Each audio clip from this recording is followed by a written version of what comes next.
Hey everyone, next up in the In Defense of series, talking about sample vials, aka dabbers, typically in the 1 milliliter size like this. Very hated on, which is understandable for many reasons, but for me, this is definitely my go to size to buy at most decant sites, and gonna jump into why. Kind of three main reasons that I like these. One, way less likely to leak. These are almost never going to leak if the cap is actually like really securely on properly. It's only going to happen if it's like the cap is fully off.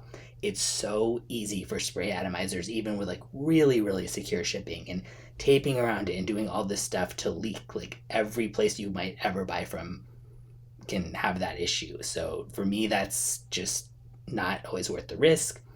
And I like knowing that it's not going to leak at all when I have it jumbled around in my own collection if I'm using this kind of size. Next, this is a pretty big one for me personally.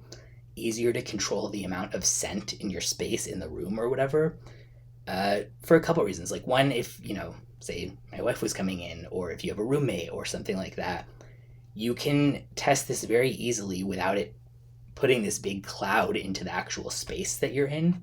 So I really appreciate that about the really small size and not having a spray and just using it without that. Also, just for like migraines and sensory issues and all kinds of stuff. And I just don't want, when I'm testing something for the first time, I do not want that smell in the room, in the space, unless I know that I like it. And obviously, that's the point of testing, is to find out what it smells like. So for me, I really like not having to put a cloud into the room that I'm in.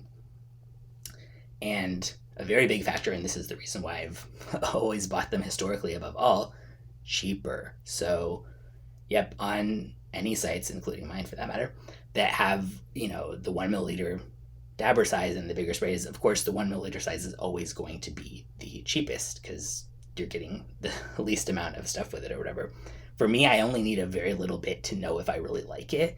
And in that, if I really was still on the fence, then yeah, okay, I'll upgrade to a bigger size or pour it into an atomizer or something like that and do some more spray tests.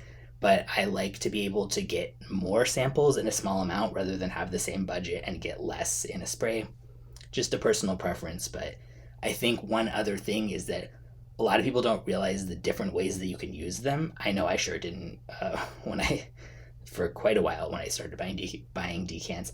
And my currently video with the most views is actually the one about 3 different ways that you can use these. So I'll link that in the description because I'm not going to get too far into it. Basically, it's more, you can, tilt it and dab it there. You can dab it with the wand, and you can also dip a perfume test strip into it, which I really like doing that method. But again, I'll link that in the description. So, yep, I understand, I'm not trying to convince anybody else to, and I certainly wouldn't have a motive to, because the bigger ones cost more on my own website, including, so I would get more money if someone's buying the bigger ones. But I personally just think that these are underrated as a size and that there's more to it than the kind of reasons that people critique about them.